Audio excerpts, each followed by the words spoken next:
7वीं शताब्दी में सिंध फतह करने के बाद अपने सेनापति हजाज को मोहम्मद बिन कासिम ने पत्र लिखा।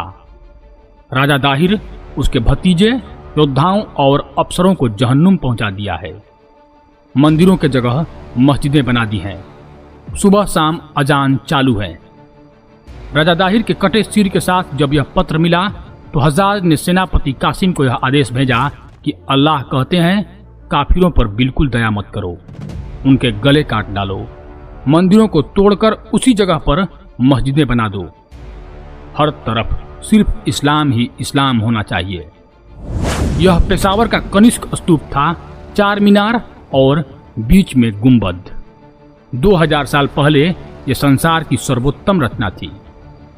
खैबर पार करते ही इसके सोने की छत्र विदेशियों को दूर से दिखता था। इसके सोने की घंटियों की आवाज बहुत दूर तक सुनाई पड़ती थी। यह स्तूप समृद्ध, शांतिप्रिय एवं शिक्षित भारत देश का गवाही देता था, लेकिन तुर्क आक्रांताओं ने इसे तोड़कर मिट्टी में मिला दिया। आज पूरे उत्तर भारत में प्राचीन वैभव का गवाही देने के लिए एक भी मंदिर या स्तूप नहीं बचा है। मजे लेते हुए हिंदुस्तान के अप्रतिम विरासतों को तोड़ दिया गया।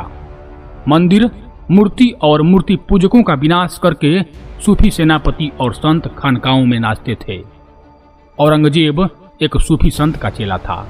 उसका कब्र भी सूफी दरगाह में है। गजनवी तैमूर खिलजी तो दूर, अकेले औरंगजेब ने हजारों मंदिरों को तोड़वा दिया था। तैमूर लंग अपने संस्मरण में लिखता है कि हिंदुस्तान पर मेरे आक्रमण का उद्देश्य काफिरों के खिलाफ जिहाद छेड़ना और उनका मोहम्मद साहब की सच्ची आस्था में धर्मांतरण करना है। इस सरजमी से गलत आस्था और बहुदेववाद की गंदगी हटाकर इसे पवित्र करना है। मंदिर और मूर्तियों का विनाश करके हम गाजी होंगे, अल्लाह के सैनिक होंगे। तैमूर भारत में कहर बनकर टूटा। उसने रास्ते में पड़ने वाले हर एक गांव, हर नगर को जलाकर राख कर दिया। दिल्ली लूटने के बाद उसने 1 लाख लोगों की हत्या कर दी। लाशें सड़ती रही, बीमारी फैलती गई, लेकिन वह आगे बढ़ता रहा। दिल्ली 100 साल तक शमशान पड़ी रही। इस पर भीमराव अंबेडकर लिखते हैं कि भारत पर अरबों का आक्रमण केवल लूट की वासना और राजनीतिक विजय के लिए नहीं हुआ था, वह इस्लाम का विस्तार करने और सनातन धर्म को नष्ट करने के लिए हुआ था। अमेरिकन इतिहासकार विल ड्यूरा, जिन्होंने 10,000 पन्नों में पूरी मानव सभ्यता का इतिहास लिखा है, जिन्हें भारत के प्रति न सहानुभूति थी और न ही द्वेष, वे लिखते हैं कि भारत पर मुस्लिम आक्रमण संभवतः संसार की सबसे खूनी कहानी है। विल ड्यूरा लिखते हैं कि भारत के मंदिरों में अपार सोना और हीरे जवाहरातों की खबर पूरे विश्व में फैल गई। गुप्त साम्राज्य के पतन के बाद लगभग 400 वर्षों तक हुड़ों, तुर्कों और अफगानों के झुंड भारत की सीमाओं पर मंडराने लगे। जो लोग अपने आप को सेकुलर समझते हैं और जिन्हें विदेशी आक्रांता महान लगते हैं, वे यह वीडियो जरूर देखें, क्योंकि ना ही बाबा साहब और ना ही अमेरिकन इतिहासकार विल ड्यूरा सनातन धर्म के प्रवक्ता थे। उन्होंने जो देखा और शोध किया उस पर सच लिखे हैं। गजनवी एक मामूली लुटेरा था, लेकिन सोमनाथ विश्वविख्यात था। उसने सोमनाथ पर आक्रमण के समय 50,000 निर्दोष नागरिकों को मार डाला, सैकड़ों को गुलाम बनाकर ले गया। उसने सोमनाथ की मूर्ति का एक टुकड़ा गजनी के मस्जिद और दूसरा टुकड़ा काबा के मस्जिद के सीढ़ियों में लगाने के लिए भेजा। उस समय पूरी दुनिया के मुस्लिमों का नेता खलीफा थे। खलीफा ने गजनवी को बहुत सम्मानित किया। जब 1921 में तुर्की ने खलीफा का पद समाप्त किया था, तब उसके विरोध में पूरे विश्व के मुसलमानों ने आंदोलन चलाया। हिंदुओं ने भी उदारता पूर्वक भारतीय मुसलमानों का साथ दिया, लेकिन इस आंदोलन से मुसलमानों में उन्माद पैदा हो गया और वे एक बार फिर घात करते हुए केरल में हजारों हिंदुओं को मार डाले। जबकि इन्हीं मारे गए हिंदुओं के पूर्वजों ने उदारता पूर्वक केरल में भारत की पहली मस्जिद बनाई थी। हिंदुओं और उनकी मूर्ति पूजा के प्रति मुस्लिम आक्रांताओं में घृणा इतनी तीव्र थी कि अंधे होकर उनके कृतियों का विनाश किया गया। मथुरा और वृंदावन के मंदिरों में अनार के आकार के हीरे जड़े रहते थे। शिखरों का शोभा देखकर सूर्य को भी अचंभा सा हो जाता था, लेकिन इन सभी संपदाओं को लुटेरों ने सिर्फ धर्म के नाम पर बर्बाद कर दिया। लूट के काफिले 50 किलोमीटर लंबे कतारों में विदेश जाते थे। हम में से अभी भी बहुत से लोग अकबर की महानता के किस्से कहते नहीं थकते, लेकिन शायद वे महारानी दुर्गावती को भूल जाते हैं। अकबर से लड़ते हुए गोंडवाना की महारानी दुर्गावती गर्दन में खंजर लगकर शहीद हो गई थी। हजारों राजपूतों को गुलाम बनाकर अकबर के सेनापतियों ने बाजार में बेच दिया था। उनकी रानियों को अपने हरम में रखने के लिए अकबर आतुर था। दुर्गावती अकबर के लालच और वासना के विरुद्ध लड़ी थी। उनका कोई दोष नहीं था। वह जानती थी कि इतना कम सैन्य बल से बादशाह अकबर का मुकाबला नहीं हो सकता, फिर भी वो लड़ी। पूरी तरह घायल शत्रुओं से घिरी महारानी ने अपवित्र स्पर्श से बचने के लिए स्वयं को खंजर घोंप लिया था। स्वयं अकबर के आदेश पर चित्तौड़ के 30,000 निर्दोष नागरिकों का कत्ल हुआ। ऐसा तो अलाउद्दीन खिलजी ने भी नहीं किया था। आत्मबल के आवेश में रणबांकुरे आक्रमणकारियों को लगातार हराते रहे, जीते हुए किलों को वापस लेते रहे, लेकिन लगातार होते आक्रमण का सामना करते करते करोड़ों नर नारी मारे गए। अपवित्र हाथों से बचने के लिए लाखों वीरांगनाओं ने अग्नि से बनी देह अग्नि को समर्पित कर दी। उत्तर में राजपूतों के मानवीय संसाधन क्षीण हो गए, उन्हें आक्रमणकारियों से समझौते करने पड़े। तभी दक्षिण में विजयनगर साम्राज्य पैदा हो गया और लंबे समय तक शासन में बना रहा।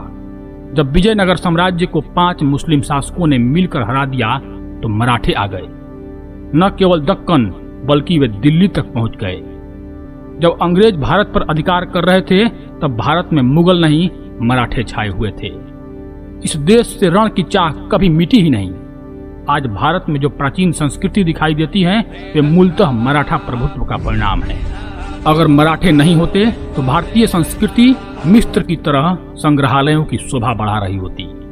जिस प्रकार आज के समय में सेकुलर और वामपंथियों के समर्थन में करोड़ों लोग खड़े हो जाते हैं, ठीक उसी प्रकार युद्ध भूमि में मुगलों के समर्थन में लाखों राजपूत तलवारें उठती थी। लेकिन उस समय भी बहुत से राजपूत रणबांकुरे थे जो अपनी मातृभूमि पर लग रहे दाग से चिंतित थे। 18 जून 1576 का वो दिन युद्ध शुरू हुआ। राजपूत दोनों तरफ से लड़ रहे थे। अकबर के कमांडर बदायूनी ने सेनापति आसफ खान से पूछा, शत्रु और मित्र राजपूत में कैसे फर्क किया जाए? आसफ खान ने कहा, जिधर मर्जी हो गोली मारो, दोनों तरफ से राजपूत मरने चाहिए। आखिर में फायदा इस्लाम का ही होना है। महाराणा प्रताप सब जानते थे, पर क्या करते, उनकी दहाड़ से हल्दी घाटी कांप गई थी।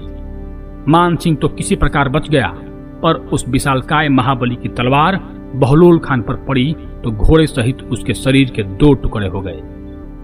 जून का महीना था, प्रकृति ने साथ दिया। आंधी के बाद कड़क कर मेघ बरसा, खून और पानी मिलकर रक्त की तलाई बन गई। लोग बेमुंड होकर शिव गणों की तरह लड़ते थे। अरे लोगों, तुम किस उदारता की बातें करते हो? हमारे पूर्वजों ने आतंक की सुनामियों से निकालकर यह देश हमें सौंपा है। ग्वालियर के महाराज मान सिंह तोमर की एक एक करके 3 पीढ़ियां इसी भारत भूमि की रक्षा के लिए बलि वेदी पर चढ़ गई। ज्यादातर मुस्लिम सुल्तान अपने ही प्रजा से घृणा करते थे। उन पे हमले करके बंदी बनाकर उन्हें दास बाजार में बेचा जाता था। इस वजह से सभी दासों को मुसलमान होना पड़ता था। इसमें से बहुत से लोगों ने जंगलों में भागकर अपना जान और धर्म बचाया। भारत को तोड़कर अफगानिस्तान बनाने वाला अब्दाली हर वर्ष उत्तर भारत को लूटता था। उसने हरमंदिर साहिब को कई बार तोड़ा और पवित्र सरोवर को गाय के लाशों से भर दिया। लेकिन जिस प्रकार श्री राम का कल्पना शस्त्र के बिना नहीं किया जा सकता, उसी प्रकार सिख की कल्पना भी शस्त्र बिना नहीं है। सिख जत्थों ने अब्दाली की यह दुर्गति कर दी कि उसने भारत की तरफ देखना भी बंद कर दिया। आज हरमंदिर साहिब और आभा के साथ चमक रहे हैं, लेकिन रण की चाह अभी कम नहीं हुआ है। पिछले 40 सालों में हजारों मंदिरों को तोड़कर लाखों मूर्ति पूजकों को मार दिया गया। लेकिन इस धर्मनिरपेक्ष राष्ट्र में इन हत्याओं पर सहानुभूति प्रकट करने वाला कोई नहीं है, क्योंकि विश्व मंच पर इन पीड़ितों का एक भी देश नहीं है। पिछले 1300 सालों से जिस शत्रु ने भारत का विनाश किया है, उस पर बात करना तो दूर, उसके क्रूर कर्मों की बात करना भी सांप्रदायिकता मानी जाती है। हिंदुस्तान के हर हिंदू अपने देवताओं की तरह ही शस्त्र धारण करते थे। सभी जातियां कभी न कभी क्षत्रिय रही होंगी, लेकिन अंग्रेजों ने भारतीयों को आपस में बांटने के लिए कुछ को ही लड़ाकू घोषित किया।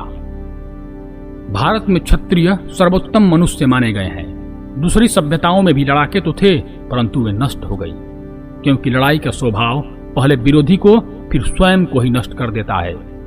भारतीय सभ्यता का देन लड़ाई नहीं क्षत्रियता है। जो क्षय से त्राण करे अर्थात जो बचाए वह है क्षत्रिय। लड़ाकू लोग कलह से परेशान रहते हैं, पर क्षत्रिय योगी और एकाग्र रहते हैं। भारत में सभी जातियों के राजा रहे हैं, अर्थात क्षत्रियता सब में थी। इसी वजह से मिस्र, पर्सिया और माया जैसी पुरातन सभ्यताएं नष्ट हो गईं, लेकिन यह सभ्यता बची रही। हमारे सभ्यता का पतन तो नहीं हुआ, लेकिन इस पर आघात बहुत हुए हैं, घाव बहुत लगे हैं। भगवान शंकर को जटी कहा जाता है। जटी के जटाओं से ही जाट निकले हैं। और क्या जाट भगवान शंकर और उनके योग के प्रति श्रद्धावान हैं? क्या वे उनके क्षत्रिय कर्म एवं योग का अभ्यास करते हैं? क्या सूर्य से निकले सूर्यवंशी राजपूत योगी हैं? क्या योगेश्वर भगवान कृष्ण के वंशज यादव शस्त्र एवं शास्त्र का अभ्यास करते हैं? हमें अपने अंदर झांकना होगा, हमें अपने विरासतों को बचाना होगा। नियमित योग और अध्यात्म का अभ्यास इस देश को पुनः विश्व गुरु बनाएगा। लेकिन अंत में इस देश को अपने इतिहासों से जरूर सीखना होगा। हमें आपस में भेदभाव और बंटवारा से बचना होगा। तो धन्यवाद दोस्तों, मैं आपका दोस्त रजनीकांत ओझा। यदि आपको यह वीडियो अच्छा लगा हो तो कृपया इसे शेयर करके भारत के दूर दराज के इलाकों तक जरूर पहुंचाएं। और अंत में हर हर महादेव लिखना नहीं भूलें। हर हर महादेव।